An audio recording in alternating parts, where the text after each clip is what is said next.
ಎಲ್ಲರಿಗೂ ನಮಸ್ಕಾರ ಸ್ನೇಹಿತರೆ. ದ್ವಾದಶ ರಾಶಿ ಚಕ್ರಗಳಲ್ಲಿ ಮೊದಲ ರಾಶಿಯೇ ಮೇಷರಾಶಿ. ಉತ್ಸಾಹ, ಭಾವೋದ್ರೇಕ ಮತ್ತು ಹುಮ್ಮಸ್ಸು ಈ ರಾಶಿಯನ್ನ ಪ್ರತಿನಿಧಿಸುತ್ತದೆ. ಬೆಂಕಿಯ ಚಿಹ್ನೆಯನ್ನ ಹೊಂದಿರುವ ಈ ರಾಶಿಯನ್ನ ಮಂಗಳನು ಆಳುವನು. ಈ ರಾಶಿಯಡಿಯಲ್ಲಿ ಜನಿಸಿದವರು ಜೀವನದ ಎಲ್ಲ ಆಯಾಮದಲ್ಲೂ ತಾವೇ ಮೊದಲ ಸ್ಥಾನದಲ್ಲಿರುತ್ತೇವೆ ಎಂದು ಭಾವಿಸುತ್ತಾರೆ.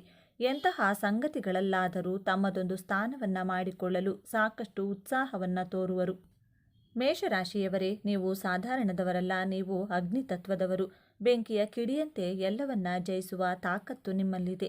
ನೀವು ಹುಟ್ಟಿರುವುದೇ ಆಳುವುದಕ್ಕೆ ಹೊರತು ಬೇರೆಯವರ ಕೈಕೆಳಗೆ ತಲೆಬಾಗುವುದಕ್ಕಲ್ಲ. ಆದರೆ ಕಳೆದ ಕೆಲವು ವರ್ಷಗಳಲ್ಲಿ ನಿಮ್ಮ ಮುಗ್ಧ ಮನಸ್ಸನ್ನ ಜನ ಎಷ್ಟರ ಮಟ್ಟಿಗೆ ಉಪಯೋಗಿಸಿಕೊಂಡಿದ್ದಾರೆ ಎಂಬುದು ನಿಮಗೆ ಚೆನ್ನಾಗಿ ಗೊತ್ತು. ಯಾರಿಗೂ ಸಹಾಯ ಮಾಡಲು ಹೋಗಿ ನೀವೇ ಕೆಟ್ಟವರಾಗಿದ್ದೀರಿ. ನಿಮ್ಮ ಸಿಟ್ಟೆ ನಿಮ್ಮ ಶತ್ರುವಾಗಿದೆ. ಕೈಗೆ ಬಂದ ಎಷ್ಟೋ ಅವಕಾಶಗಳು ನಿಮ್ಮದೇ ಕೋಪದಿಂದ ಹಾಳಾಗಿ ಹೋಗಿವೆ. ನನ್ನ ಒಳ್ಳೆಯತನಕ್ಕೆ ಬೆಲೆಯೇ ಇಲ್ವಾ ಎಂದು ನೀವು ನೊಂದುಕೊಂಡಿರಬಹುದು. ಆದರೆ ಚಿಂತಿಸಬೇಡಿ, ಕಾಲ ಬದಲಾಗುತ್ತಿದೆ. ನಿಮ್ಮ ರಾಶಿಯ ಅಧಿಪತಿ ಕುಜಗ್ರಹ ನಿಮಗೆ ವಿಶೇಷವಾದ ಶಕ್ತಿಯನ್ನ ನೀಡಲಿದ್ದಾನೆ. ಇದು ನಿಮ್ಮ ಪಾಲಿನ ವಿಜಯದ ವರ್ಷ.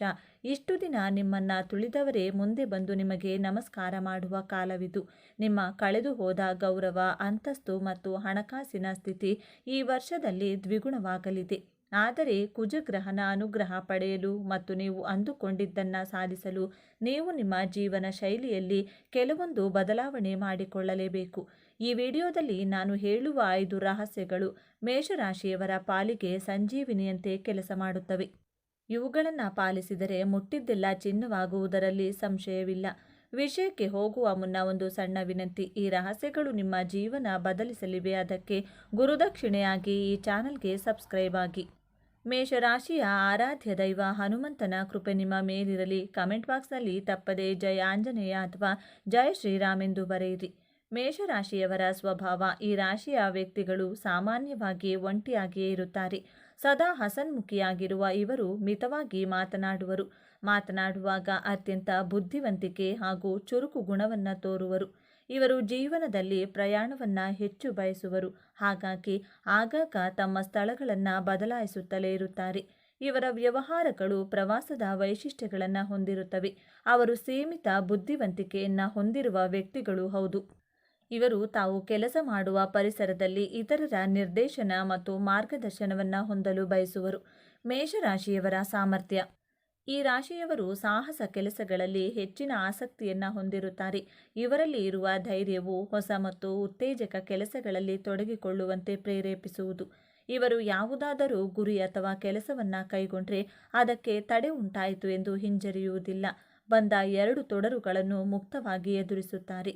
ಜೊತೆಗೆ ತಾವು ಅಂದುಕೊಂಡಿರುವುದನ್ನು ಸಾಧಿಸಲು ಸದಾ ಸಿದ್ಧರಾಗಿರುತ್ತಾರೆ. ಹೊಸತನ್ನ ಅನ್ವೇಷಿಸಲು ಇಷ್ಟಪಡುವರು. ಇವರಲ್ಲಿ ಬಹುಮುಖವಾದ ಅನೇಕ ಪ್ರತಿಭೆಗಳಿರುತ್ತವೆ. ಒಂದೇ ಸಮಯದಲ್ಲಿ ಅನೇಕ ಯೋಜನೆಯನ್ನ ಕೈಗೊಳ್ಳುವ ಸಾಮರ್ಥ್ಯ ಇರುತ್ತದೆ. ಇವರು ಉತ್ತಮ ವ್ಯವಸ್ಥಾಪಕರಾಗಿ ಕಾರ್ಯನಿರ್ವಹಿಸುವ ಶಕ್ತಿ ಹಾಗೂ ಪ್ರತಿಭೆ ಇರುವುದು. ಇವರು ಯಾವುದೇ ವಿಷಯದಲ್ಲಾದರೂ ಸಂಘಟಿತರಾಗಿ ಮುಂದೆ ನಡೆಯುವರು. ಇತರರಿಗಿಂತ ಮುಂಚಿತವಾಗಿ ಕೆಲಸವನ್ನ ಮಾಡಿ ಮುಗಿಸಲು ನಿಸ್ಸೀಮರು. ಮೇಷರಾಶಿಯ ದೌರ್ಬಲ್ಯಗಳು. ಮೇಷರಾಶಿಯ ವ್ಯಕ್ತಿಗಳು ಆಕ್ರಮಣಕಾರಿ ಪ್ರವೃತ್ತಿಯನ್ನ ಹೊಂದಿರುತ್ತಾರೆ. ಕ್ಷುಲ್ಲಕ ಕಾರಣಗಳಿಗೂ ಬಹುಬೇಗ ಕೋಪಗೊಳ್ಳುತ್ತಾರೆ. ಕೆಲವೊಮ್ಮೆ ಅತಿರೇಕದ ವರ್ತನೆ ಹಾಗೂ ಮಾತನ್ನ ಆಡುವರು. ನಂತರ ಅವರ ನಡವಳಿಕೆಯ ಬಗ್ಗೆ ಅವರೇ ಪಶ್ಚಾತ್ತಾಪ ಪಡುವರು.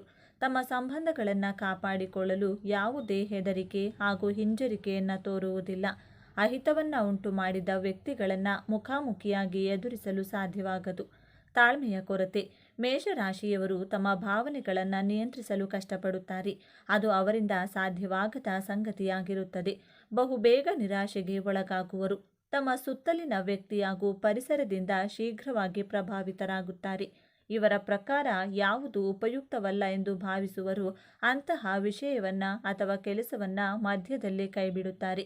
ಅಸ್ತಿತ್ವದಲ್ಲಿ ಇದ್ದ ಕೆಲಸವು ಅವರಿಗೆ ಯಾವುದೇ ರೀತಿಯ ಪ್ರಚೋದನೆ ಅಥವಾ ಉಪಯುಕ್ತ ಎನಿಸದೆ ಹೋದರೆ ಅದನ್ನು ಅಲ್ಲಿಯೇ ಬಿಟ್ಟು ಬೇರೆ ಕೆಲಸವನ್ನ ಹುಡುಕಲು ಪ್ರಾರಂಭಿಸುವರು. ಈಗ ಮೇಷರಾಶಿಯವರು ರಾಜಯೋಗ ಪಡೆಯಲು ಪಾಲಿಸಬೇಕಾದ 5 ಶಕ್ತಿಶಾಲಿ ಸೂತ್ರಗಳು ಇಲ್ಲಿವೆ. ಮೊದಲನೇ ರಹಸ್ಯ ಸಿಂಧೂರ ಲೇಪನ. ಮೇಷರಾಶಿಯವರ ಅಧಿಪತಿ ಮಂಗಳ ಮತ್ತು ಮಂಗಳನಿಗೆ ಪ್ರಿಯವಾದ ದೇವರು ಹನುಮಂತ. ನಿಮ್ಮ ಧೈರ್ಯ ಮತ್ತು ಪರಾಕ್ರಮ ಹೆಚ್ಚಾಗಬೇಕು ಅಂದರೆ ಪ್ರತಿ ಮಂಗಳವಾರ ದೇವಸ್ಥಾನಕ್ಕೆ ಹೋಗಿ ಹನುಮಂತನಿಗೆ ಅಥವಾ ನಿಮ್ಮ ಮನೆಯಲ್ಲಿರುವ ಹನುಮಂತನ ಫೋಟೋಗೆ ಕಿರು ಬೆರಳಿನಲ್ಲಿ ಸ್ವಲ್ಪ ಸಿಂಧೂರವನ್ನು ಇಡಿ. ಇದು ಕೇವಲ ತಿಲಕ ಅಲ್ಲ, ಇದು ನಿಮ್ಮ ವಿಜಯದ ಸಂಕೇತ. ಇದನ್ನು ಮಾಡೋದ್ರಿಂದ ನಿಮ್ಮ ಭಯ ದೂರವಾಗುತ್ತದೆ ಮತ್ತು ನಿಂತು ಹೋದ ಕೆಲಸಗಳು ಸರಾಗವಾಗಿ ನಡೆಯುತ್ತವೆ. 2 ರಹಸ್ಯಗಳನ್ನು ಕಾಪಾಡಿ. ಮೇಷರಾಶಿಯವರ ದೊಡ್ಡ ದೌರ್ಬಲ್ಯ ಅಂದರೆ ಹೊಟ್ಟೆಯಲ್ಲಿ ವಿಷ ಇಟ್ಟುಕೊಳ್ಳಲ್ಲ. ಏನಾದರೂ ಪ್ಲಾನ್ ಮಾಡಿದರೆ ಎಲ್ಲರ ಹತ್ತಿರ ಹೇಳಿಬಿಡ್ತೀರಾ, ಆಮೇಲೆ ಅದು ನಡೆಯೋದಿಲ್ಲ. ದೊಡ್ಡ ರಹಸ್ಯ ಅಂದರೆ ಗೌಪ್ಯತೆ. ನೀವು ಮನೆ ಕಟ್ಟುವ ಪ್ಲಾನ್ ಇರಲಿ, ಬಿಸ್ನೆಸ್ ಇರಲಿ ಅಥವಾ ಮದುವೆ ವಿಷಯವಿರಲಿ, ಅದು ಪೂರ್ತಿಯಾಗುವವರೆಗೂ ಯಾರ ಮುಂದೆಯೂ ಬಾಯಿ ಬಿಡಬೇಡಿ. ನಿಮ್ಮ ಯಶಸ್ಸು ಸದ್ದು ಮಾಡಬೇಕೇ ಹೊರತು ನಿಮ್ಮ ಮಾತುಗಳಲ್ಲ. 3ನೇ ರಹಸ್ಯ, ಬೆಲ್ಲದ ದಾನ ಅಥವಾ ಸೇವೆ. ನಿಮ್ಮ ರಾಶಿಗೆ ಕೆಂಪು ಬಣ್ಣ ಮತ್ತು ಸಿಹಿ ತುಂಬ ಶ್ರೇಷ್ಠ. ಹಣಕಾಸಿನ ಹರಿವು ಹೆಚ್ಚಾಗಲು ಪ್ರತಿ ಮಂಗಳವಾರ ಒಂದು ಹಸುವಿಗೆ ಬೆಲ್ಲ ಮತ್ತು ನೆನೆಸಿಟ್ಟ ಕಡಲೆಕಾಳನ್ನು ಅಥವಾ ಗೋಧಿ ರೊಟ್ಟಿಯನ್ನು ತಿನ್ನಿಸಿ. ಹಸು ಇಲ್ಲದಿದ್ದರೆ ಬೆಲ್ಲದ ನೀರನ್ನು ಗಿಡಗಳಿಗೆ ಹಾಕಿ. ಹೀಗೆ ಮಾಡೋದ್ರಿಂದ ಕುಜದೋಷವಿದ್ರೆ ನಿವಾರಣೆಯಾಗಿ ಸಾಲದ ಬಾಧೆಯಿಂದ ಮುಕ್ತಿ ಸಿಗುತ್ತದೆ. ಮಣ್ಣಿನ ಮಗನಾದ ಕುಜ ಭೂಮಿಗೆ ಸಂಬಂಧಿಸಿದ ಲಾಭವನ್ನು ನಿಮಗೆ ತಂದುಕೊಡುತ್ತಾನೆ. 4ನೇ ರಹಸ್ಯ, ಸಹೋದರರ ಜೊತೆ ಬಾಂಧವ್ಯ. ಜ್ಯೋತಿಷ್ಯದ ಪ್ರಕಾರ ಕುಜ ಗ್ರಹವು ಮೇಷರಾಶಿಯವರು ಅಭಿವೃದ್ಧಿ ಹೊಂದಲು ಇರುವ ಸುಲಭ ಮಾರ್ಗ ಅಂದರೆ ನಿಮ್ಮ ಒಡಹುಟ್ಟಿದವರ ಜೊತೆ ಜಗಳ ಮಾಡಬೇಡಿ. ಅವರ ಜೊತೆ ಸಂಬಂಧ ಚೆನ್ನಾಗಿದ್ದರೆ ನಿಮ್ಮ ಅದೃಷ್ಟ ತಾನಾಗಿಯೇ ಹೊಲಿಯುತ್ತದೆ. ಒಂದು ವೇಳೆ ಮನಸ್ತಾಪವಿದ್ದರೆ ನೀವೇ ದುಡ್ಡ ಗುಣ ತೋರಿಸಿ ಕ್ಷಮಿಸಿಬಿಡಿ. ರಕ್ತ ಸಂಬಂಧಿಗಳ ಆಶೀರ್ವಾದ ಮೇಷರಾಶಿಯವರಿಗೆ ಶ್ರೀರಕ್ಷೆ. 5ನೇ ಮತ್ತು ಅಂತಿಮ ರಹಸ್ಯ, ಹಣೆಗೆ ಕೆಂಪು ಚಂದನ. ಮೇಷರಾಶಿಯವರ ಕೋಪವೇ ಅವರಿಗೆ ಶತ್ರು. ನೀವು ಶಾಂತವಾಗಿ ತೀರ್ಮಾನ ತೆಗೆದುಕೊಂಡ್ರೆ ಮಾತ್ರ ಗೆಲ್ಲಲು ಸಾಧ್ಯ. ಇದಕ್ಕಾಗಿ ಪ್ರತಿದಿನ ಮನೆಯಿಂದ ಹೊರಗೆ ಹೋಗುವಾಗ ಹಣೆಗೆ ರಕ್ತ ಚಂದನ ಅಥವಾ ಕೆಂಪು ಗಂಧದ ತಿಲಕವನ್ನಿಡಿ. ಇದು ನಿಮ್ಮ ತಲೆಯನ್ನು ತಂಪಾಗಿರಿಸುತ್ತದೆ ಮತ್ತು ತಪ್ಪು ನಿರ್ಧಾರಗಳನ್ನು ತೆಗೆದುಕೊಳ್ಳದಂತೆ ತಡೆಯುತ್ತದೆ. ಯಾರ ಹಣೆಯಲ್ಲಿ ಕೆಂಪು ತಿಲಕ ಇರುತ್ತದೆಯೋ ಅವರಿಗೆ ಸಮಾಜದಲ್ಲಿ ಗೌರವ ಮತ್ತು ಆಕರ್ಷಣೆ ಹೆಚ್ಚಾಗುತ್ತದೆ. ಸ್ನೇಹಿತರೆ, ಮೇಷರಾಶಿಯವರು ಯುದ್ಧಕ್ಕೆ ನಿಂತರೆ ಗೆಲ್ಲದೆ ಹಿಂದಿರುಗುವವರಲ್ಲ. ಈ ವರ್ಷ ನಿಮಗೆ ಯುದ್ಧವಲ್ಲ, ಅದು ಪಟ್ಟಾಭಿಷೇಕದ ಸಮಯ. ನಿಮ್ಮ ಕೋಪವನ್ನು ಬದಿಗಿಟ್ಟು ಬುದ್ಧಿವಂತಿಕೆಯಿಂದ ಹೆಜ್ಜೆ ಇಡಿ. ಹನುಮಂತನ ಬಲ ನಿಮ್ಮ ಜೊತೆ ಇದೆ. ಮೇಷರಾಶಿಯವರಿಗೆ ಈ ವರ್ಷ ನಿಮ್ಮ ಆತ್ಮೀಯ ಸ್ನೇಹಿತರಿಂದ ನಿಮಗೆ ಸಹಾಯ ಆಗುವಂಥ ಚಾನ್ಸಸ್ ತುಂಬಾ ಹೆಚ್ಚಾಗಿದೆ. ಹಾಗೆ ನೀವು ಒಂದು ಆಸ್ತಿ ಮಾಡಬೇಕೆಂದು ಬಹಳ ಸಮಯದಿಂದ ಅಂದ್ಕೊಂಡಿದ್ದೀರಲ್ಲ, ಅದು ಈಡೇರುವ ಸಮಯ ನಿಮ್ಮದಾಗುತ್ತದೆ. ಈ ಕೆಲಸದ ಕಡೆ ಸ್ವಲ್ಪ ಗಮನ ಹರಿಸಿದರೆ ಈ ವರ್ಷ ಒಳ್ಳೆಯ ಜೀವನ ನಿಮ್ಮದಾಗುತ್ತದೆ. ನೀವು ಅಂದುಕೊಂಡಂತೆ ಕೆಲಸಗಳು ಸುಲಭವಾಗಿ ನಡೆಯುತ್ತವೆ. ಸರ್ಕಾರದ ಕೆಲಸಗಳಿಗೆ ಹಂಬಲಿಸುವವರು ನಿಮಗೆ ಸರ್ಕಾರಿ ಕೆಲಸ ಸಿಗುವ ಸಾಧ್ಯತೆ ದಟ್ಟವಾಗಿದೆ. ಜನಮನ್ನಣೆ. ನಿಮ್ಮ ಕೆಲಸ ಏನಾದರೂ ಸರ್ಕಾರದ ಕಡೆಯಿಂದ ಆಗಬೇಕು ಅಂದರೆ ಖಂಡಿತವಾಗಿಯೂ ಸಹ ನಿಮ್ಮ ಆಸೆ ಈಡೇರುತ್ತದೆ. ನಿಮಗೆ ಅದೃಷ್ಟವನ್ನು ತಂದುಕೊಡುತ್ತದೆ. ಹಿಡಿದ ಎಲ್ಲ ಕೆಲಸವೂ ಸಹ ಪರಿಪೂರ್ಣವಾಗುತ್ತವೆ. ಹಾಗೆಯೇ ವ್ಯಾಪಾರದಲ್ಲಿ ಹಾಗೂ ವ್ಯವಹಾರದಲ್ಲಿ ಒಳ್ಳೆಯ ಆದಾಯ ನಿಮ್ಮದಾಗುತ್ತದೆ. ಯಾವುದೇ ವ್ಯಾಪಾರವಿರಲಿ, ಬೆಳ್ಳಿ, ಬಂಗಾರ, ಗಿರವಿ, ರೇಷ್ಮೆ ವ್ಯಾಪಾರ, ವ್ಯವಸಾಯ ಅಥವಾ ಪೆಟ್ರೋಲ್, ಡೀಸೆಲ್, ಎಣ್ಣೆ, ಕಬ್ಬಿಣ, ಹೋಟೆಲ್ ಇನ್ನಿತರ ವ್ಯಾಪಾರಿಗಳಿಗೆ ಈ ತಿಂಗಳು ಅತ್ಯಂತ ಶುಭದಾಯಕ ಫಲಗಳನ್ನು ತಂದುಕೊಡುತ್ತದೆ. ಹಾಗೆಯೇ ನೀವೇನಾದರೂ ಷೇರು ಮಾರ್ಕೆಟ್ನಲ್ಲಿ ಹಣವನ್ನು ಹಾಕ್ತಾ ಇದ್ದರೆ ದಯವಿಟ್ಟು ಹಿಂದೆ ನಿಲ್ಲಿಸಿ. ಇದರಿಂದ ತುಂಬ ಕಷ್ಟವನ್ನು ಹಾಗೂ ನಷ್ಟವನ್ನು ಎದುರಿಸಬೇಕಾಗುತ್ತದೆ. ಆದಷ್ಟು ಶೇರ್ ಮಾರ್ಕೆಟ್ನಿಂದ ದೂರವಿರಿ. ಜೂಜಾಡಲು ಹಣವನ್ನು ವ್ಯಯಿಸಬೇಡಿ. ಇದರಿಂದ ಮಾನಸಿಕ ನೆಮ್ಮದಿ ಕಳೆದುಕೊಳ್ಳುತ್ತೀರಿ. ಇಂತಹ ಸಂದರ್ಭದಲ್ಲಿ ಹಣ ಕಳೆದುಕೊಳ್ಳುವಂತಹ ಚಾನ್ಸಸ್ ಈ ಮೇಷರಾಶಿಯವರಿಗೆ ಅತಿ ಹೆಚ್ಚಾಗಿರುತ್ತದೆ. ದಯವಿಟ್ಟು ವಿಚಾರಗಳಲ್ಲಿ ಬಹಳ ಎಚ್ಚರಿಕೆಯಿಂದ ಇರಬೇಕಾಗುತ್ತದೆ. ಹಾಗೆಯೇ ವಿದ್ಯಾರ್ಥಿಗಳಿಗೆ ಈ ವರ್ಷ ತುಂಬ ಚೆನ್ನಾಗಿರುತ್ತದೆ. ಬಹಳ ಒಳ್ಳೆಯ ಫಲಗಳನ್ನು ನೀವು ನಿರೀಕ್ಷಿಸಬಹುದು. ಹಾಗೆಯೇ ಇಂಜಿನಿಯರಿಂಗ್ ಅಥವಾ ಮೆಡಿಕಲ್ ಔಷಧಿ ವ್ಯಾಪಾರದಲ್ಲಿ ಈ ಫೀಲ್ಡಲ್ಲಿರುವಂಥವರಿಗೆ ನಷ್ಟ ಉಂಟಾಗಲಿದೆ. ಆದಷ್ಟು ಎಚ್ಚರಿಕೆ ವಹಿಸಬೇಕು. ಮೇಷರಾಶಿಯವರು, ನೀವು ವಿಷ್ಣು ಸಹಸ್ರನಾಮವನ್ನು ತಪ್ಪದೇ ಪಠಣ ಮಾಡಿಕೊಳ್ಳಿ. ಇದರಿಂದ ಇನ್ನೂ ಹೆಚ್ಚಿನ ಒಳ್ಳೆಯ ಫಲಗಳನ್ನು ಖಂಡಿತವಾಗಿಯೂ ನಿಮಗೆ ಲಭಿಸುತ್ತದೆ. ನಿಮಗಿರುವಂತಹ ಎಂತಹದ್ದೇ ನಕಾರಾತ್ಮಕ ಶಕ್ತಿಯು ತೊಲಗಿ ನಿಮಗೆ ಹಾಗೂ ನಿಮ್ಮ ಜೀವನದಲ್ಲಿ ಸಕಾರಾತ್ಮಕ ಬೆಳವಣಿಗೆ ಕಂಡುಬರುತ್ತದೆ. ಜೊತೆಗೆ ಸುಖ ಜೀವನ ನಿಮ್ಮದಾಗುತ್ತದೆ. ಬೆಂಕಿಯ ಕಿಡಿಯಂತೆ ಸದಾ ಉತ್ಸಾಹದಿಂದ ಹುಟ್ಟಿಯುವ ಚಂಡಮಾರುತದಂತೆ ಅಡೆತಡೆಗಳನ್ನು ಧ್ವಂಸ ಮಾಡುತ್ತಾ ಮುಂದೆ ಸಾಗುವ, ನ್ಯಾಯಕ್ಕಾಗಿ ಹೋರಾಡುವ, ಸೋಲನ್ನು ಎಂದಿಗೂ ಒಪ್ಪಿಕೊಳ್ಳದ, ಮೇಲ್ನೋಟಕ್ಕೆ ಕೋಪಿಷ್ಠರಂತೆ ಕಂಡರೂ ಮಕ್ಕಳಂತಹ ನಿಷ್ಕಲ್ಮಸ ಮನಸ್ಸುಳ್ಳವರೇ ಮೇಷರಾಶಿಯವರು. ಮೇಷರಾಶಿಯ ಬಂಧುಗಳೇ, ನೀವು ಈಗ ನೋಡ್ತಾ ಇರುವ ಈ ವಿಡಿಯೋ ಆಕಸ್ಮಿಕವಾಗಿ ನಿಮ್ಮ ಮುಂದೆ ಬಂದಿಲ್ಲ. ನಿಮ್ಮ ಜೀವನದ ಅತ್ಯಂತ ನಿರ್ಣಾಯಕ ಘಟ್ಟದಲ್ಲಿ ನಿಂತಿರುವ ನಿಮಗೆ ನಿಮ್ಮ ಇಷ್ಟ ದೇವರು ಅಥವಾ ನಿಮ್ಮ ಕುಲದೇವರು ಒಂದು ಪ್ರಮುಖ ಸಂದೇಶವನ್ನು ನೀಡಲು ಬಯಸಿದ್ದಾರೆ. ಇಷ್ಟು ದಿನ ನೀವು ಅನುಭವಿಸಿದ ನೋವು, ಅವಮಾನ, ಕಷ್ಟಗಳಿಗೆ ಪ್ರತಿಫಲ ಸಿಗುವ ಸಮಯ ಬಂದಿದೆ.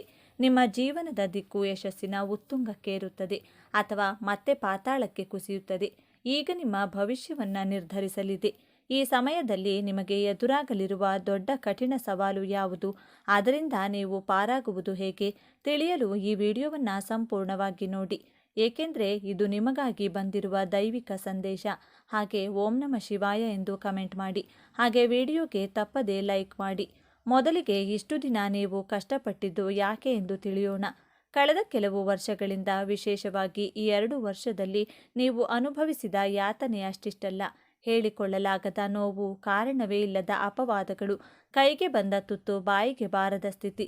ಆರ್ಥಿಕವಾಗಿ ಎಷ್ಟೊಂದು ಕಷ್ಟ ಎದುರಿಸಿದ್ದೀರಿ ಅಂದರೆ ನಾಳೆ ಎನ್ನುವ ಚಿಂತೆ ನಿಮ್ಮನ್ನು ರಾತ್ರಿ ನಿದ್ದೆ ಮಾಡಲು ಬಿಡಲಿಲ್ಲ. ನಿಮ್ಮದಲ್ಲದ ತಪ್ಪಿಗೆ ನೀವು ಅವಮಾನ ಎದುರಿಸಬೇಕಾಯಿತು.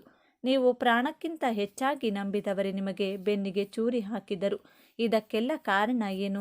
ನಿಮ್ಮ ಪ್ರಯತ್ನದಲ್ಲಿ ಯಾವುದೇ ದೋಷವಿರಲಿಲ್ಲ. ಆದರೆ ಗ್ರಹಗಳ ಸ್ಥಿತಿ, ವಿಶೇಷವಾಗಿ ಶನಿ ಮಹಾತ್ಮನ ದೃಷ್ಟಿ ಮತ್ತು ರಾಹುಕೇತುಗಳ ಸಂಚಾರವು ನಿಮ್ಮನ್ನು ಅಕ್ಷರಶಃ ಹಿಂಡಿ ಹಿಪ್ಪೆ ಮಾಡಿತು. ಇದು ನಿಮ್ಮ ಜೀವನದ ಒಂದು ಅಗ್ನಿ ಪರೀಕ್ಷೆಯಾಗಿತ್ತು. ದೇವರು ನಿಮ್ಮನ್ನು ಶುದ್ಧ ಚಿನ್ನವನ್ನಾಗಿ ಮಾಡಲು ಇಷ್ಟೆಲ್ಲ ಪರೀಕ್ಷೆಗಳನ್ನು ಕೊಟ್ಟನು. ಆದರೆ ಆ ಕಷ್ಟದ ದಿನಗಳು, ಆ ಕರಾಳ ಅಧ್ಯಾಯ ಈಗ ಮುಗಿಯುವ ಹಂತಕ್ಕೆ ಬಂದಿದೆ. ಹೌದು, ಈ ಸಮಯವನ್ನು ನಿಮ್ಮ ಜೀವನದ ಸುವರ್ಣ ಯುಗ ಎಂದು ಬರೆದಿಟ್ಟುಕೊಳ್ಳಿ. ಗುರುಬಲದ ಸಂಪೂರ್ಣ ಕೃಪೆ ಮತ್ತು ನೀವು ಪಟ್ಟ ಶ್ರಮಕ್ಕೆ ಶನಿ ಮಹಾತ್ಮನು ಈಗ ಪ್ರತಿಫಲವನ್ನು ನೀಡಲು ಸಿದ್ಧನಾಗಿದ್ದಾನೆ. ನಿಮ್ಮ ಜೀವನದ ಪ್ರತಿಯೊಂದು ಕ್ಷೇತ್ರವೂ ಹೇಗೆ ಅದ್ಭುತವಾಗಿ ಬದಲಾಗುತ್ತದೆ ಎಂದು ಈಗ ಒಂದೊಂದಾಗಿ ನೋಡೋಣ. ಮೊದಲನೆಯದಾಗಿ ನಿಮ್ಮ ವೃತ್ತಿ ಜೀವನ. ಎಷ್ಟೋ ದಿನಗಳಿಂದ ಒಂದೇ ಜಾಗದಲ್ಲಿ ಕೂತು ಎಷ್ಟೇ ಪ್ರಾಮಾಣಿಕವಾಗಿ ದುಡಿದರೂ ನಿಮಗೆ ಪ್ರಶಂಸೆ ಸಿಗಲಿಲ್ಲ, ಪ್ರಮೋಷನ್ ಕೂಡ ಸಿಗಲಿಲ್ಲ. ನಿಮ್ಮ ಮೇಲಾಧಿಕಾರಿಗಳು ನಿಮ್ಮನ್ನು ಗುರುತಿಸುತ್ತಲೇ ಇರಲಿಲ್ಲ. ಆದರೆ ಈ ಉತ್ತಮ ಸಮಯದಲ್ಲಿ ಗ್ರಹಗಳ ಸಂಚಾರವು ನಿಮ್ಮ ವೃತ್ತಿ ಸ್ಥಾನವನ್ನು ಅತ್ಯಂತ ಬಲಪಡಿಸುತ್ತಿದೆ.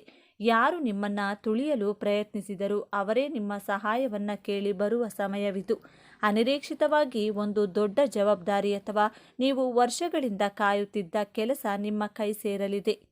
ಇನ್ನು ಉದ್ಯೋಗ ಬದಲಾವಣೆ ಮಾಡಬೇಕು ಅಂದುಕೊಂಡವರಿಗೆ ಈಗಿರುವ ಕೆಲಸ ಬಿಡಬೇಕಾ ಬೇಡವಾ ಎಂಬ ಮಹಾ ಗೊಂದಲದಲ್ಲಿದ್ದ ನಿಮಗೆ ಈ ಸಮಯವು ಅತ್ಯಂತ ಶುಭ ಸಮಯ. ನಿಮಗೆ ಬರುವ ಹೊಸ ಉದ್ಯೋಗದ ಅವಕಾಶ ನೀವು ಕನಸಿನಲ್ಲೂ ನಿರೀಕ್ಷೆ ಮಾಡಿದ್ದಕ್ಕಿಂತ ದೊಡ್ಡ ಮಟ್ಟದಲ್ಲಿರುತ್ತದೆ. ಸಂಬಳ, ಹುದ್ದೆ ಎರಡರಲ್ಲೂ ದೊಡ್ಡ ಏರಿಕೆಯನ್ನು ಕಾಣುತ್ತೀರಿ. ವಿದೇಶಕ್ಕೆ ಹೋಗುವ ಪ್ರಯತ್ನದಲ್ಲಿದ್ದರೆ ವೀಸಾ ನಿರೀಕ್ಷೆಯಲ್ಲಿದ್ದವರಿಗೆ ಶುಭ ಸುದ್ದಿ ನಿಮ್ಮ ಕಿವಿಗೆ ಬೀಳಲಿದೆ. ಸರ್ಕಾರಿ ಉದ್ಯೋಗಕ್ಕಾಗಿ ಪರೀಕ್ಷೆ ಬರೆದು ಕಾಯುತ್ತಿರುವವರಿಗೆ ನಿಮ್ಮ ಹೆಸರು ಪಟ್ಟಿಯಲ್ಲಿ ಬರುವ ಸಾಧ್ಯತೆ ಸ್ಪಷ್ಟವಾಗಿ ಕಾಣಿಸುತ್ತಿದೆ. ಧೈರ್ಯವಾಗಿ ಮುನ್ನುಗ್ಗಿ, ಯಶಸ್ಸು ನಿಮ್ಮದೇ. ಎರಡನೆಯದಾಗಿ ಶತ್ರುಗಳ ಕಾಟ ಮತ್ತು ಕೋರ್ಟು ಕಚೇರಿ ವಿಚಾರಗಳು. ನಿಮ್ಮ ಬೆನ್ನ ಹಿಂದೆ ಮಾತನಾಡುವವರು, ನಿಮ್ಮ ಏಳಿಗೆಯನ್ನು ಸಹಿಸದ ಗುಪ್ತ ಶತ್ರುಗಳು, ನಿಮ್ಮ ವಿರುದ್ಧವೇ ಪಿತೂರಿ ಮಾಡುವವರಿಂದ ನೀವು ಬಹಳಷ್ಟು ನೊಂದಿದ್ದೀರಿ. ಆದರೆ ಈ ಸಮಯದಲ್ಲಿ ನಿಮ್ಮ ರಾಶ್ಯಾಧಿಪತಿಯಾದ ಮಂಗಳನ ಕೃಪೆಯಿಂದ ಆ ಶತ್ರುಗಳು ತಾವಾಗಿಯೇ ನಾಶವಾಗುತ್ತಾರೆ. ಅವರ ನಿಜ ಬಣ್ಣ ಎಲ್ಲರ ಮುಂದೆ ಬಯಲಾಗುತ್ತದೆ. ನಿಮಗೆ ಕೆಟ್ಟದ್ದು ಬಯಸಿದವರು ಅವರೇ ದೊಡ್ಡ ಕಷ್ಟಕ್ಕೆ ಸಿಲುಕುವುದನ್ನು ನೀವು ನಿಮ್ಮ ಕಣ್ಣಾರೆ ಕಾಣುತ್ತೀರಿ. ನಿಮ್ಮ ಮೇಲಿದ್ದ ದೃಷ್ಟಿದೋಷ, ನಕಾರಾತ್ಮಕ ಶಕ್ತಿಗಳು ಸಂಪೂರ್ಣವಾಗಿ ದೂರವಾಗಲಿವೆ. ಇನ್ನು ಆಸ್ತಿ ವಿವಾದ, ಸುಳ್ಳು ಕೇಸುಗಳು ಅಥವಾ ವಿಚ್ಛೇದನದಂತಹ ಕೋರ್ಟು ಕಚೇರಿ ವಿಚಾರಗಳಲ್ಲಿ ಸಿಲುಕಿ ವರ್ಷಗಳಿಂದ ಅಲೆದು ನಿಮ್ಮ ಸಮಯ, ಹಣ ಮತ್ತು ಮಾನಸಿಕ ನೆಮ್ಮದಿ ಎಲ್ಲವೂ ಹಾಳಾಗಿತ್ತು. ಆದರೆ ಇದೀಗ ದೈವಿಕ ನ್ಯಾಯ ನಿಮ್ಮ ಪರವಾಗಿ ನಿಲ್ಲಲಿದೆ. ಕೇಸಿನಲ್ಲಿ ನಿಮಗೆ ಜಯ ಸಿಗುವುದು ನಿಶ್ಚಿತ. ನಿಮ್ಮ ಮೇಲಿದ್ದ ಅಪವಾದಗಳು ಸುಳ್ಳು ಎಂದು ಸಾಬೀತಾಗುತ್ತದೆ. ನಿಮ್ಮ ಆಸ್ತಿ, ನಿಮ್ಮ ಗೌರವ ನಿಮಗೆ ಮರಳಿ ಸಿಗಲಿದೆ. ಮೂರನೆಯದಾಗಿ ಗಂಡ ಹೆಂಡತಿಯ ಸಂಬಂಧ. ಸಣ್ಣ ಸಣ್ಣ ವಿಷಯಕ್ಕೂ ಜಗಳ, ಅನಗತ್ಯ ಮನಸ್ತಾಪ. ಇಬ್ಬರ ನಡುವೆ ಮೂರನೇ ವ್ಯಕ್ತಿಯ ಪ್ರವೇಶದಿಂದ ಸಂಬಂಧವು ಹಳಸಿ ಹೋಗಿತ್ತು. ವಿಚ್ಛೇದನದ ಅಂಚಿಗೆ ತಲುಪಿದ್ದೀರಿ. ಆದರೆ ಈ ಶುಭ ಸಮಯದಲ್ಲಿ ನಿಮ್ಮಿಬ್ಬರ ನಡುವಿನ ಪ್ರೀತಿಯನ್ನು ಮತ್ತೆ ಚಿಗುರಿಸುತ್ತದೆ. ಗುರುಬಲದಿಂದಾಗಿ ನಿಮ್ಮ ನಡುವಿನ ಎಲ್ಲ ತಪ್ಪು ತಿಳುವಳಿಕೆಗಳು ದೂರವಾಗಿ ಅನ್ಯೋನ್ಯತೆ ಹೆಚ್ಚುತ್ತದೆ. ನಿಮ್ಮ ಸಂಬಂಧ ಮತ್ತೆ ಮೊದಲಿನಂತೆ ಮಧುರವಾಗಲಿ. ಇನ್ನು ಮದುವೆಯಾಗದ ಮೇಷರಾಶಿಯ ಯುವಕ ಯುವತಿಯರಿಗೆ ನೀವು ಕನಸಿನಲ್ಲೂ ಎಣಿಸದಂತಹ ಉತ್ತಮವಾದ ದೈವಿಕ ಸಂಬಂಧವು ಕೂಡಿ ಬರಲಿದೆ. ನಿಮ್ಮ ಮದುವೆ ನಿಶ್ಚಯವಾಗುವ ಎಲ್ಲ ಸಂಭವವಿದೆ. ಹಾಗೆಯೇ ಸಂತಾನ ಭಾಗ್ಯಕ್ಕಾಗಿ ಎಷ್ಟೋ ವರ್ಷಗಳಿಂದ ಕಾಯುತ್ತಿದ್ದ ದಂಪತಿಗಳಿಗೆ ವೈದ್ಯರ ಬಳಿ ಅಲೆದು ಸಾಕಾಗಿ ಪೂಜೆ ವ್ರತಗಳನ್ನು ಮಾಡಿ ಕಣ್ಣೀರು ಹಾಕಿದ್ದೀರಿ. ನಿಮ್ಮ ಈ ನೋವಿನ ಕಣ್ಣೀರಿಗೆ ಈಗ ಬೆಲೆ ಸಿಗಲಿದೆ. ಸಂತಾನಕಾರಕನಾದ ಗುರುವು ನಿಮ್ಮ ಪಂಚಮ ಸ್ಥಾನವನ್ನು ಬಲಪಡಿಸುತ್ತಿದ್ದಾನೆ. ನಿಮ್ಮ ಮನೆಯಲ್ಲಿ ತೊಟ್ಟಿಲು ತೂಗುವ ಶುಭ ಸುದ್ದಿ ನಿಮ್ಮ ಕಿಳಿಗೆ ಬೀಳಲಿದೆ. ನಿಮ್ಮ ವಂಶ ಬೆಳಗಲು ಒಬ್ಬ ಕುಲದೀಪಕನ ಆಗಮನ ಖಚಿತವಾಗಿದೆ. ನಾಲ್ಕನೆಯದಾಗಿ ನಿಮ್ಮ ಮಕ್ಕಳ ವಿದ್ಯಾಭ್ಯಾಸ. ನಿಮ್ಮ ಮಕ್ಕಳ ಹಠಮಾರಿತನ, ಓದಿನಲ್ಲಿ ಗಮನ ಇಲ್ಲದಿರುವುದು ಅಥವಾ ಅವರ ಆರೋಗ್ಯದ ಬಗ್ಗೆ ನಿಮಗೆ ದೊಡ್ಡ ಚಿಂತೆಯಾಗಿತ್ತು. ಅವರು ದಾರಿ ತಪ್ಪುತ್ತಿದ್ದಾರೆ ಎಂಬ ಭಯ ನಿಮ್ಮನ್ನು ಕಾಡುತ್ತಿತ್ತು. ಆದರೆ ಇದೀಗ ನಿಮ್ಮ ಮಕ್ಕಳಲ್ಲಿ ಅದ್ಭುತವಾದ ಸಕಾರಾತ್ಮಕ ಬದಲಾವಣೆಯನ್ನು ಕಾಣುತ್ತೀರಿ. ಅವರೇ ಜವಾಬ್ದಾರಿಯಿಂದ ಓದಲು ಪ್ರಾರಂಭಿಸುತ್ತಾರೆ. ಉನ್ನತ ಶಿಕ್ಷಣಕ್ಕಾಗಿ ಅವರು ಬಯಸಿದ ಕಾಲೇಜಿನಲ್ಲಿ ಸೀಟು ಸಿಗಲಿದೆ. ಅವರ ಆರೋಗ್ಯದಲ್ಲಿ ಚೇತರಿಕೆ ಕಂಡು, ಅವರ ನಡವಳಿಕೆಯಲ್ಲಿ ಸಕಾರಾತ್ಮಕ ಬದಲಾವಣೆ ಕಂಡು ಸಮಾಜದಲ್ಲಿ ನಿಮಗೊಂದು ಹೆಮ್ಮೆ ಮತ್ತು ಗೌರವವನ್ನು ತಂದುಕೊಡುತ್ತಾರೆ. ನಿಮ್ಮ ಚಿಂತೆ ದೂರವಾಗಲಿದೆ. ಐದನೆಯದಾಗಿ ನಿಮ್ಮ ಆರ್ಥಿಕ ಸ್ಥಿತಿ. ಇದು ಅತ್ಯಂತ ಪ್ರಮುಖವಾದ ಬದಲಾವಣೆ. ನೀವು ನಂಬಿ ಕೊಟ್ಟ ಸಾಲ, ಆಪ್ತರಿಗೆ ಕೊಟ್ಟ ಹಣ ವಾಪಸ್ ಬಾರದೆ ನೀವು ಮೋಸ ಹೋಗಿದ್ದೀರಿ. ಆ ಹಣ ಇನ್ನೇನು ಬರುವುದೇ ಇಲ್ಲ ಎಂದು ನೀವು ಕೈ ಚೆಲ್ಲಿದ್ದೀರಿ. ಆದರೆ ಈಗ ಯಾರು ನಿಮ್ಮಿಂದ ಹಣ ಪಡೆದಿದ್ದರೂ ಅವರೇ ನಿಮ್ಮನ್ನು ಹುಡುಕಿಕೊಂಡು ಬಂದು ನಿಮ್ಮ ಹಣವನ್ನು ವಾಪಸ್ ಕೊಡುವ ಚಮತ್ಕಾರ ನಡೆಯಲಿದೆ. ಅಥವಾ ಕಾನೂನಿನ ಮೂಲಕವಾದರೂ ನಿಮ್ಮ ಹಣ ನಿಮ್ಮ ಕೈ ಸೇರುವುದು ಖಂಡಿತ. ಇಷ್ಟೇ ಅಲ್ಲ, ಅನಿರೀಕ್ಷಕ ಧನಾಗಮನ. ಆರ್ಥಿಕ ಸಂಕಷ್ಟದಿಂದ ತತ್ತರಿಸಿ ಹೋಗಿದ್ದ ನಿಮಗೆ ಈಗ ನೀವು ನಿರೀಕ್ಷೆ ಮಾಡದ ಮೂಲದಿಂದ, ಬಹುಶಃ ಹಳೆಯ ಹೂಡಿಕೆಯ ಮೂಲಕ ಅಥವಾ ಪಿತ್ರಾರ್ಜಿತ ಆಸ್ತಿಯ ಪಾಲು ದೊರೆಯುವ ಮೂಲಕ ದೊಡ್ಡ ಮೊತ್ತದ ಹಣದ ಹರಿವು ಬರಲಿದೆ. ನಿಮ್ಮ ಎಲ್ಲ ಸಾಲಗಳು ತೀರಿ ನೀವು ಸಾಲ ಮುಕ್ತರಾಗುವ ಸಮಯವಿದು. ಲಕ್ಷ್ಮೀದೇವಿಯು ನಿಮ್ಮ ಮನೆಯಲ್ಲಿ ಸ್ಥಿರವಾಗಿ ನೆಲೆಸುತ್ತಾಳೆ. ವ್ಯಾಪಾರ ವ್ಯವಹಾರದಲ್ಲಿ ಸತತ ನಷ್ಟ ಅನುಭವಿಸಿ ಇನ್ನೇನು ಮುಚ್ಚಿಡಬೇಕು ಎನ್ನುವ ಸ್ಥಿತಿಯಲ್ಲಿದ್ದ ನಿಮಗೆ ಪುನರ್ಜನ್ಮ ನೀಡಲಿವೆ. ನಿಮ್ಮ ವ್ಯಾಪಾರಕ್ಕೆ ಹೊಸ ಪಾಲುದಾರರು ಸಿಗಬಹುದು ಅಥವಾ ನಿಮ್ಮ ಹೊಸ ಆಲೋಚನೆಯೊಂದು ದೊಡ್ಡ ಮಟ್ಟದಲ್ಲಿ ಯಶಸ್ಸು ಕಾಣಬಹುದು. ಗ್ರಾಹಕರ ಸಂಖ್ಯೆ ಹೆಚ್ಚಾಗಿ ನಿಮ್ಮ ಲಾಭವು 10 ಪಟ್ಟು ಹೆಚ್ಚಾಗಲಿದೆ. ಇಷ್ಟೆಲ್ಲ ಅದ್ಭುತ ಯಶಸ್ಸು, ಹಣ, ಗೌರವ, ಸಂಬಂಧಗಳು ಎಲ್ಲವೂ ನಿಮ್ಮದಾಗಲಿದೆ. ಆದರೆ ನಿಮ್ಮ ಮುಂದೆ ಒಂದು ಅತ್ಯಂತ ಕಷ್ಟಕರವಾದ ಸವಾಲು ಕೂಡ ಎದುರಾಗುತ್ತದೆ. ಈ ಸವಾಲನ್ನು ನೀವು ಗೆಲ್ಲಲೇಬೇಕು. ಆ ಸವಾಲು ಹೊರಗಿನಿಂದ ಬರುವುದಿಲ್ಲ, ಅದು ನಿಮ್ಮ ಶತ್ರುಗಳಿಂದ ಬರುವುದಿಲ್ಲ, ಅದು ನಿಮ್ಮ ಒಳಗಿನಿಂದಲೇ ಬರುತ್ತದೆ. ಆ ಸವಾಲೇ ನಿಮ್ಮ ಕೋಪ ಮತ್ತು ಅಹಂಕಾರ. ಹೌದು ಮೇಷರಾಶಿಯವರೇ, ನಿಮ್ಮ ರಾಶ್ಯಾಧಿಪತಿ ಮಂಗಳ ನಿಮಗೆ ಕೋಪ, ಆವೇಶ, ಆತುರ ಜಾಸ್ತಿ. ಅನಿರೀಕ್ಷಿತ ಯಶಸ್ಸು, ಹಣ, ಅಧಿಕಾರ ನಿಮ್ಮ ಕೈಗೆ ಬಂದಾಗ ನಿಮ್ಮಲ್ಲಿ ನಾನೇ ಸರಿ, ನನ್ನಿಂದಲೇ ಇದೆಲ್ಲ ಸಾಧ್ಯವಾಯಿತು, ನನಗಿಂತ ದೊಡ್ಡವರು ಯಾರೂ ಇಲ್ಲ ಎಂಬ ಅಹಂಕಾರ ತಲೆ ಎತ್ತಬಹುದು. ನಿಮ್ಮ ಕೋಪ ಹೆಚ್ಚಾಗಬಹುದು. ಈ ಸಮಯದಲ್ಲಿ ನಿಮ್ಮ ಆತುರದ ನಿರ್ಧಾರದಿಂದ ಅಥವಾ ನಿಮ್ಮ ಸಿಟ್ಟಿನ ಮಾತಿನಿಂದ ನಿಮ್ಮ ಆಪ್ತರನ್ನೇ, ವಿಶೇಷವಾಗಿ ನಿಮ್ಮ ಜೀವನ ಸಂಗಾತಿಯನ್ನೇ, ನಿಮ್ಮ ತಂದೆ ತಾಯಿಯರನ್ನೇ ನೀವು ನೋಯಿಸಬಹುದು. ಈ ಒಂದು ದೊಡ್ಡ ತಪ್ಪಿನಿಂದ ನಿಮ್ಮ ಕೈಗೆ ಬಂದ ಭಾಗ್ಯವೆಲ್ಲವೂ ನಿಮ್ಮನ್ನು ಬಿಟ್ಟು ಹೋಗುವ ಅಪಾಯವಿದೆ. ಯಶಸ್ಸನ್ನು ಪಡೆಯುವುದು ಎಷ್ಟು ಮುಖ್ಯವೋ ಅದನ್ನು ಉಳಿಸಿಕೊಳ್ಳುವುದು ಅದಕ್ಕಿಂತಲೂ ಮುಖ್ಯ. ಈ ಅಹಂಕಾರವೇ ನೀವು ಎದುರಿಸುವ ಅತಿ ದೊಡ್ಡ ಸಮಸ್ಯೆ. ಹಾಗಾದರೆ ಈ ದೊಡ್ಡ ಸಮಸ್ಯೆಯಿಂದ ಪಾರಾಗುವುದು ಹೇಗೆ? ಈ ಯಶಸ್ಸನ್ನು ಶಾಶ್ವತವಾಗಿ ಉಳಿಸಿಕೊಳ್ಳುವುದು ಹೇಗೆ? ಪರಿಹಾರ ತುಂಬ ಸರಳವಾಗಿದೆ, ಆದರೆ ಇದನ್ನು ನೀವು ಅತ್ಯಂತ ಶ್ರದ್ಧೆಯಿಂದ ಪಾಲಿಸಬೇಕು. ಮೊದಲನೆಯದಾಗಿ ಮೌನವನ್ನು ಅಭ್ಯಾಸ ಮಾಡಿ. ಅಂದರೆ ಮಾತನಾಡುವ ಮೊದಲು 2 ಬಾರಿ ಯೋಚಿಸಿ. ನಿಮ್ಮ ಮಾತಿನಿಂದ ಯಾರಿಗೂ ಎಷ್ಟೇ ಸಣ್ಣವರಾದರೂ ಅವರಿಗೂ ನೋವಾಗದಂತೆ ನೋಡಿಕೊಳ್ಳಿ. ಎರಡನೆಯದಾಗಿ ನಿಮ್ಮ ರಾಶ್ಯಾಧಿಪತಿಯಾದ ಕುಜನ ಉಗ್ರ ಸ್ವಭಾವವನ್ನು ಶಾಂತಗೊಳಿಸಲು ಪ್ರತಿ ಮಂಗಳವಾರ ಹತ್ತಿರದ ಆಂಜನೇಯನ ದೇವಸ್ಥಾನಕ್ಕೆ ಹೋಗಿ 1 ಹಿಡಿ ಬೆಲ್ಲವನ್ನು ದಾನ ಮಾಡಿ ಅಥವಾ ಅಲ್ಲಿರುವ ಹಸುವಿಗೆ ತಿನ್ನಿಸಿ. ಆಂಜನೇಯನು ನಿಮ್ಮ ಕೋಪವನ್ನು ನಿಯಂತ್ರಿಸಿ ನಿಮಗೆ ವಿನಯವನ್ನು ಕರುಣಿಸುತ್ತಾನೆ. ಮೂರನೆಯದಾಗಿ ನಿಮಗೆ ಯಶಸ್ಸು ಸಿಕ್ಕಾಗ, ಹಣ ಬಂದಾಗ ಅದನ್ನು ತಲೆಗೆ ಏರಿಸಿಕೊಳ್ಳಬೇಡಿ. ತಕ್ಷಣ ನಿಮ್ಮ ಇಷ್ಟ ದೇವರನ್ನು ಅಥವಾ ಕುಲದೇವರನ್ನ ಮನಸ್ಸಿನಲ್ಲಿ ಸ್ಮರಿಸಿ ಇದೆಲ್ಲ ನಿನ್ನ ಕೃಪೆಯೆಂದು ಕೃತಜ್ಞತೆ ಸಲ್ಲಿಸಿ. ಯಶಸ್ಸು ಬಂದಾಗ ತಲೆಬಾಗಿರಿ. ಈ ಒಂದು ವಿನಯವಂತಿಕೆ ನಿಮ್ಮ ಎಲ್ಲ ಭಾಗ್ಯವನ್ನು ನಿಮ್ಮ ಬಳಿಯೇ ಉಳಿಸುತ್ತದೆ. ಮೇಷರಾಶಿಯವರೇ, ನಿಮ್ಮ ಜೀವನವನ್ನು ಸಂಪೂರ್ಣವಾಗಿ ಬದಲಾಯಿಸುವ ಶಕ್ತಿ ಹೊಂದಿದೆ. ನಿಮ್ಮ ವಿಜಯದ ಆರಂಭವಾಗಲಿದೆ. ನೀವು ಅನುಭವಿಸಿದ ಪ್ರತಿಯೊಂದು ನೋವಿಗೂ ಈಗ ಪ್ರತಿಫಲ ಸಿಗಲಿದೆ. ನಿಮ್ಮ ಕಣ್ಣೀರು ಈಗ ಆನಂದ ಬಾಷ್ಪವಾಗಿ ಬದಲಾಗುವ ಸಮಯ ಬಂದಿದೆ. ನೆನಪಿಡಿ, ಈ ವಿಡಿಯೋ ನಿಮಗೆ ತಲುಪಿದ್ದು ಆಕಸ್ಮಿಕವಲ್ಲ. ಇದು ನಿಮ್ಮ ಇಷ್ಟ ದೇವರು ನಿಮಗೆ ನೀಡುತ್ತಿರುವ ಸ್ಪಷ್ಟ ಸಂದೇಶ. ಈ ಅದ್ಭುತ ಸಮಯವನ್ನು ಸದುಪಯೋಗಪಡಿಸಿಕೊಳ್ಳಿ. ನಿಮ್ಮ ಜೀವನದ ಹೊಸ ಅಧ್ಯಾಯಕ್ಕೆ ತಯಾರಾಗಿ, ನಿಮ್ಮ ನಂಬಿಕೆಯ ಸಂಕೇತವಾಗಿ ನಿಮ್ಮ ಜೀವನ ಬದಲಾಗಬೇಕು ಎನ್ನುವ ಸಂಕಲ್ಪದೊಂದಿಗೆ ತಪ್ಪದೆ ನಿಮ್ಮ ಕುಲದೇವರ ಅಥವಾ ನಿಮ್ಮ ಇಷ್ಟ ದೇವರ ಹೆಸರನ್ನು ಕಮೆಂಟ್ ಮಾಡಿ. ಆ ಭಗವಂತನು ನಿಮ್ಮನ್ನು ಸದಾ ಕಾಪಾಡಲಿ. ಸರ್ವೇ ಜನ ಸುಖಿನೋ ಭವಂತು. ಇದೇ ತರಹದ ಜ್ಯೋತಿಷ್ಯಕ್ಕೆ ಸಂಬಂಧಪಟ್ಟಂಥ ವಿಡಿಯೋ ನೋಡಲು ನಮ್ಮ ಚಾನಲ್ಗೆ ಸಬ್ಸ್ಕ್ರೈಬ್ ಆಗಿ. ಈ ವಿಡಿಯೋವನ್ನು ಶೇರ್ ಮಾಡಿ ಮತ್ತು ಲೈಕ್ ಮಾಡಿ. ಧನ್ಯವಾದಗಳು.